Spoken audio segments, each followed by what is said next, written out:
मित्रांनो, बी-एड सी-ई-टीच्या विद्यार्थ्यांसाठी अत्यंत महत्त्वाची बातमी आहे. कारण सी-ई-टी सेलने बी-एडचा रिझल्ट डिक्लेअर केलेला आहे. त्या संदर्भात असणारा जो मेसेज आहे तो तुम्हाला ऑलरेडी रिसीव्ह झाला असेल आणि जर तुम्हाला तो मेसेज रिसीव्ह झालेला नाही तर अशा वेळेस तुमचा रिझल्ट कसा चेक करायचा हे आपण आजच्या या व्हिडिओमध्ये पाहणार आहोत. सोबतच जे पर्सेंटाईल तुम्हाला मिळालेले आहे त्यावरनं तुम्ही ही परीक्षा क्वालिफाय झाला आहात का हे डिस्कस करणार आहोत.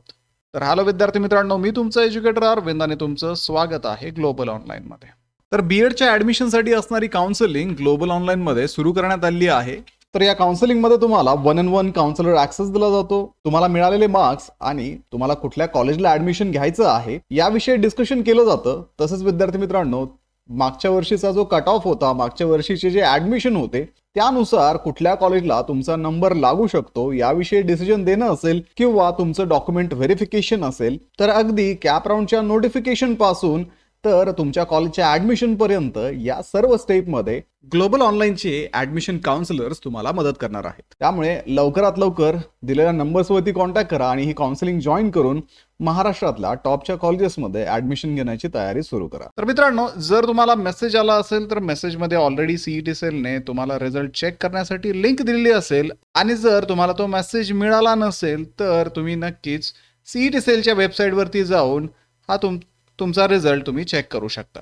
तर इथे सी-ई-टी सेलच्या ऑफिशियल पोर्टलवरती आल्यानंतर नोटिफिकेशनमध्ये अजून तरी या वेळेला सी-ई-टी सेलने नोटिफिकेशन टाकलेलं नाहीये, पण सी-ई-टी एक्झामिनेशन पोर्टल AY 2026-27 जे की राईट साईडला तुम्हाला दिसतंय त्यावरती क्लिक केल्यानंतर तिथे तुमच्या पुढे एक लॉग इन पेज ओपन होईल.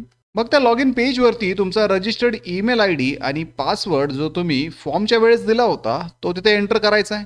पुढे मग साइन इन वरती क्लिक केल्यानंतर तुमच्या पुढे तुमची प्रोफाईल ओपन होईल आणि इथे मग गेट स्कोर कार्ड वरती क्लिक करा. त्यामध्ये तुम्हाला जर तुम्ही बी-एड जनरल दिली असेल तर बी-एड जनरलचा ऑप्शन दिसेल. जर तुम्ही बी-एड ELCT पण दिली असेल तर बी-एड ELCTचा सुद्धा ऑप्शन दिसेल. तर त्यावरती तुम्ही क्लिक केल्यानंतर तुमच्या पुढे डाउनलोड स्कोर कार्ड हा ऑप्शन येईल. मग डाउनलोड खाली क्लिक केल्यानंतर एकदा की तुम्ही तुमचं हॉल तिकीट डाउनलोड केलं त्यानंतर तुमच्या पुढे तुमचं हॉल तिकीट अशा पद्धतीने ओपन होईल. तर हॉल तिकीटवरती आपण पाहू शकतो तुम्हाला तुमचा रोल नंबर इथे दिलेला असेल, त्यानंतर तुमचा ॲप्लिकेशन नंबर असेल, कॅटेगरी समोर असेल, तुमचं नाव, त्याच्यानंतर तुमचे इतर डिटेल्स याच्यामध्ये असतील आणि खाली आल्यानंतर तुम्हाला इथे तुमचे मार्क्स दिसतील.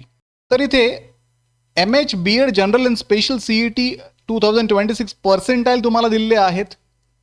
इथे तुमचे पर्सेंटाईल मेन्शन केलेले असतील आणि हे पर्सेंटाईल्स ऑलमोस्ट 9 डिजिटमध्ये असतील. आता इथे 99 आणि पुढे 7 डिजिट आहेत. तर हेच तुमचे फायनल मार्क्स असतील आणि हाच रिझल्ट तुमचा फायनल असणार आहे. तुमचे जे ॲडमिशन होतात, तुमचे जे कॅप राऊंड होतात ते याच मार्क्सवरती होतात. तुम्हाला किती मार्क्स CETमध्ये मिळालेले आहेत ते तुम्हाला आन्सर कीमध्ये समजतात, याच्यामध्ये तुमचे पर्सेंटाईल तुम्हाला समजतात.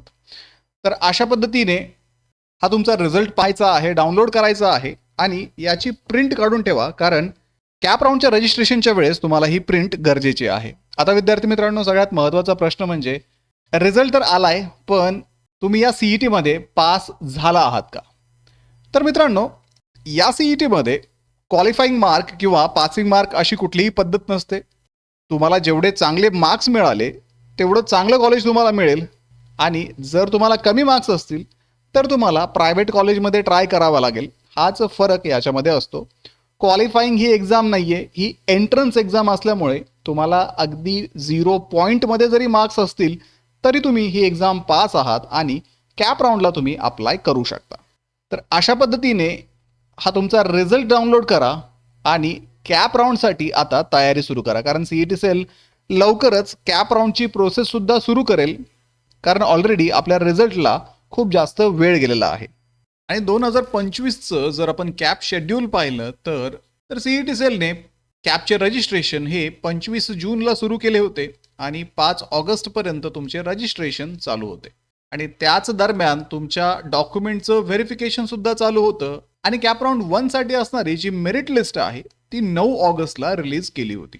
त्यानंतर राऊंड 1चं अलोकेशन हे ऑलमोस्ट ऑगस्ट महिन्यामध्ये म्हणजेच 21 ऑगस्टला करण्यात आलं होतं. म्हणजे त्याच्यानंतरच तुमच्या पहिल्या कॅप राऊंडचे ॲडमिशन सुरू झाले होते.